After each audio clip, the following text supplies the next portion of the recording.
একটা মঞ্চ নাটকের পেছনে অনেক পরিশ্রম করতে হয়। একটা সূচক্রী মহল আবার আক্রমণ করেছে, সেখানে ফাইট করা আমাদের পক্ষে সম্ভব নয়। প্রতিবাদ আমাদের নাটকের মাধ্যমে, গানের মাধ্যমেই করব। আমাদের বক্তব্য আমরা সাধারণ মানুষের মধ্যে ছড়িয়ে দিতে চাই। সুযোগ সন্ধানীরা সবসময় সুযোগটাই খোঁজে। আমাদের নাটকের মতো করতে দিতে হবে। স্বাধীনতা পরবর্তী সময়ে সবচেয়ে অনগ্রসর মাধ্যম হচ্ছে থিয়েটার।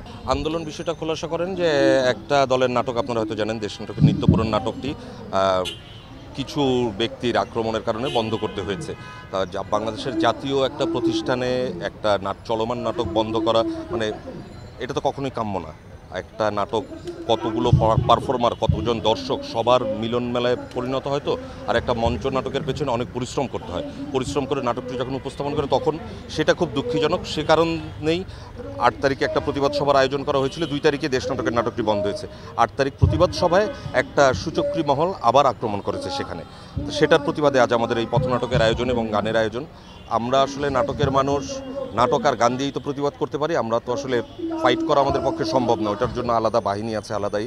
আমরা আমাদের প্রতিবাদ আমাদের নাটকের মাধ্যমে, গানের মাধ্যমেই করব।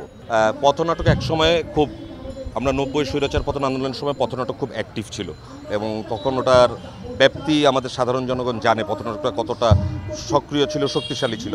তা ঘটনাচক্রে বা সময়ের আবর্তে পথনাটকের আবেদনটা হয়তো কমে গেছে, হয় না যে তা না, আবেদন কমে গেছে, কিন্তু প্রয়োজন হলে কিন্তু নাটকের দলগুলো পথনাটক নিয়ে একদম সাধারণ মানুষের সামনে, আমরা সাধারণ মানুষের সাথে ইন্টারাক্ট করতে পারি। আপনি পিছনে যে দর্শক দেখছেন, এরা কিন্তু কেউ আমন্ত্রিত না, এরা রাস্তার মানুষ। এখানে পান বিক্রেতা যেমন আছেন, সেরকম কর্পোরেট অফিসারও আছেন।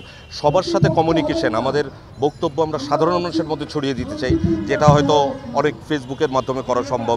কিন্তু নাটক তো একটা শক্তিশালী মাধ্যম, আমরা মানুষের সামনে এটা সরাসরি ছড়িয়ে দিতে চাই। সে কারণেই আমাদের এই নাটকের আয়োজন। কাউকে ওই দিন 8 তারিখে হয়তো অ্যারেস্ট করেছিল, পুলিশ অ্যারেস্ট করেছিল। আর ব্যাপারটা এত, আমি ছিলাম না 8 তারিখে, উপস্থিত ছিলাম না। তো আমি উপস্থিত থাকলে হয়তো আরও ভালো করে বলতে পারতাম, কিন্তু ব্যাপারটা এত হঠাৎ করে ঘটে গেছে যে কেউ বুঝে ওঠার আগেই। এবং কেউ দেখলাম, আমি পরে ফেসবুকে দেখেছি যে ইন্টারভিউ দিচ্ছে, এবং তাদের মধ্যে থেকে জনাচারকে পুলিশ বোধহয় অ্যারেস্ট করেছে, তারপরে থানায় মুচলেকা দিয়ে বা ওরকম করে তাদের ছাড়া হয়েছে। সো তারা হয়তো আর এরকম কাজ করবেন না। তা আমার মনে হয় এর পেছনে সূচক্রী কোনো মহল আছে। নাটক তো এইভাবে বন্ধ করা যেতে পারে না। আর সুযোগ সন্ধানীরা সবসময় সুযোগটাই খোঁজে। সো তারা ওই সুযোগটা নিয়েছিল, কিন্তু সুযোগটা আদতে কাজ হয়নি। কাজ যদি হতো তাহলে আজকে এরকম হাজার হাজার মানুষের মিলন মেলায় পরিণত হতো না শিল্পকলা একাডেমি প্রাঙ্গণ। আমাদের দাবি একটাই ভাই, আমাদের নাটকের মতো করতে দিতে হবে। আমাদের তো একটাই দাবি, আমরা আরাম করে নাটক করতে চাই, মঞ্চ নাটক। স্বাধীনতা পরবর্তী সময়ে সবচেয়ে অনগ্রসর মাধ্যম হচ্ছে থিয়েটার। আমাদের থিয়েটারের জায়গা এখন ঢাকা শহরে দুটো, একটা হচ্ছে বাংলাদেশ শিল্পকলা একাডেমি আর একটা মহিলা সমিতি।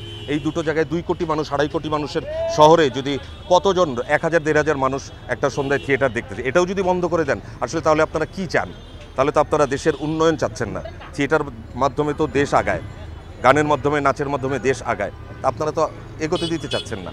এই আমাদের কথা হলো, আমরা আমাদের কাজটা করি আমাদের মতো করে। এদের উপদেষ্টা তো মাত্র নিয়োগিত পেলেন 2 দিন, তাকে তো একটু ধাতস্থ হতে দিতে হবে। এত দাবি, এত চাওয়া, মানে ওনারও তো একটু বুঝতে হবে, মানে আমাদেরও বুঝতে হবে। ওনাকে নিশ্চয়ই দাবি দাওয়া পেশ করা হবে তার কাছে। আমি কালকে গ্রুপ থিয়েটার ফেডারেশনের যে ফেসবুকে যে ওনারা যে প্রেস রিলিজ দিয়েছে, সেটা আমরা জেনেছি, আমরা জানতে পেরেছি, দেখেছি।